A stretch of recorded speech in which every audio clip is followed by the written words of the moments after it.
Hi guys, so I'm going to respond to this video from Jimmy Dore. Jimmy Dore, once again, is a progressive YouTuber, comedian, and in this video he's going to talk to Khanna. Now Khanna is a congressman from California. He's a member of the Democratic Party. He's more aligned with Bernie Sanders than Joe Biden.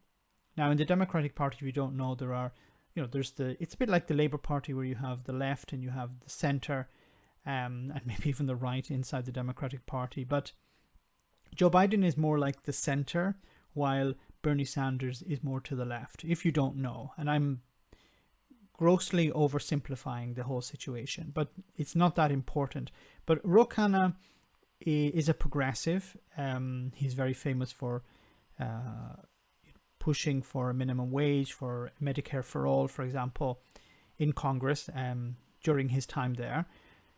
Now, he's going to be attacked by Jimmy Dore for signing up to supporting, I should say, a piece of legislation that would help people. Now, he's been criticized for helping businesses as well, big corporations. But let's hear what the question was from Jimmy. So, okay, here's a question no one else will ask you. So, at the beginning of the pandemic, the leadership of both parties pushed through the CARES Act, right? So despite a few pieces of window dressing for regular people, this was the biggest upward transfer of wealth to the 1% in the history of the human race. And all the progressives, including Bernie Sanders and the squad, went along and voted for this. So I voted for it, yeah. And Pelosi put it to a voice vote to protect everybody from going on the record for or against. So when history calls upon them to oppose oligarchy and a corrupt system, what is the point of having elected progressives in power if they just go along and follow orders from their party leadership anyway? So if you're not sure what he's talking about here, so during the pandemic, there was this CARES Act that provided financial support to people who had been furloughed. People had been sent home, like in the UK, and many people didn't have a way to live. So not everyone, but there was a process, and it's quite complicated. But there was this idea of sending out people a check for $1,200 to help them survive.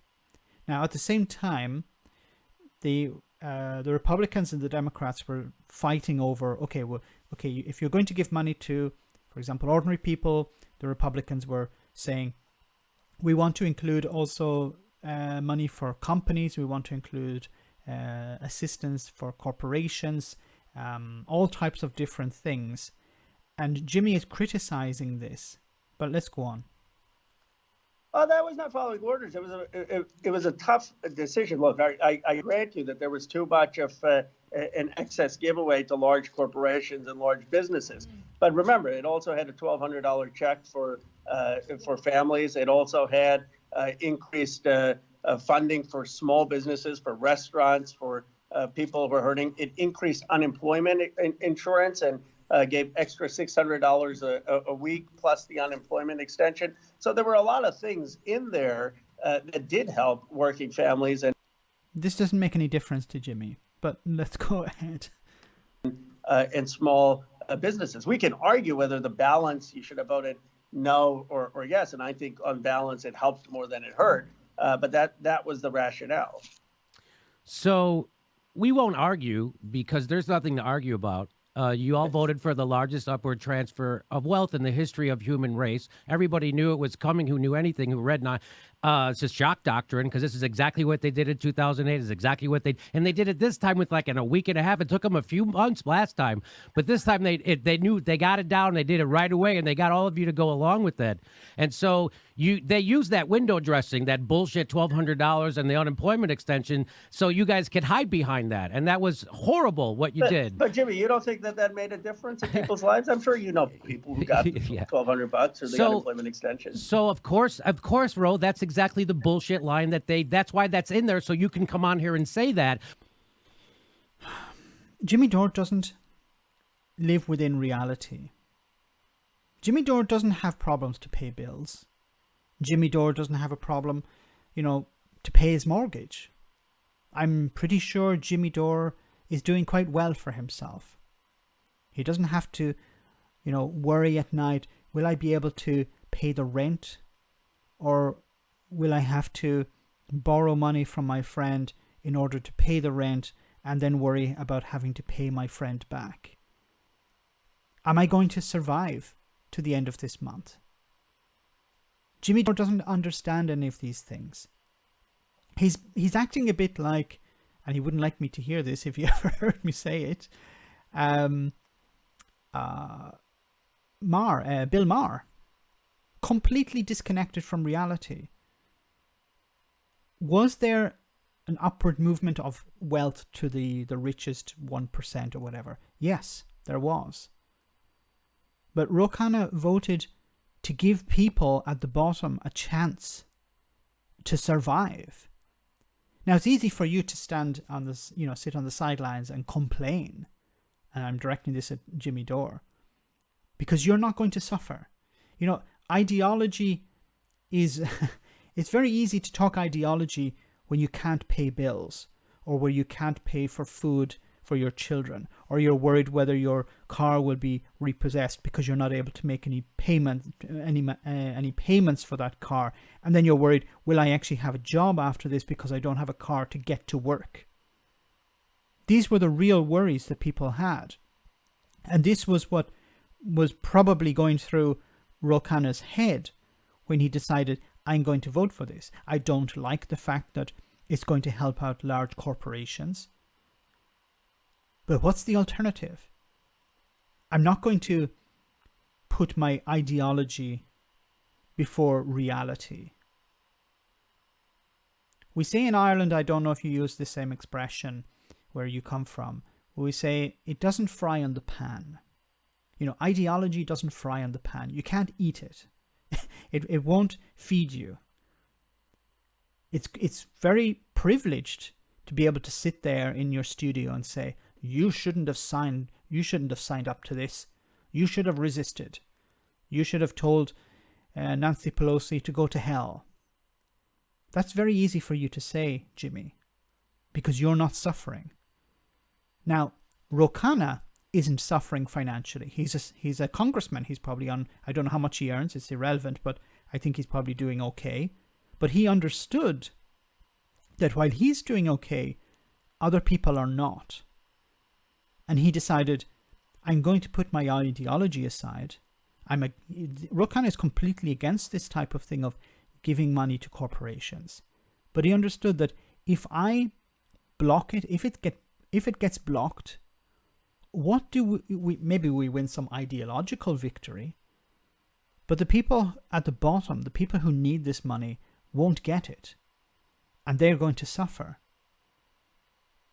How does that? It helps me politically, perhaps.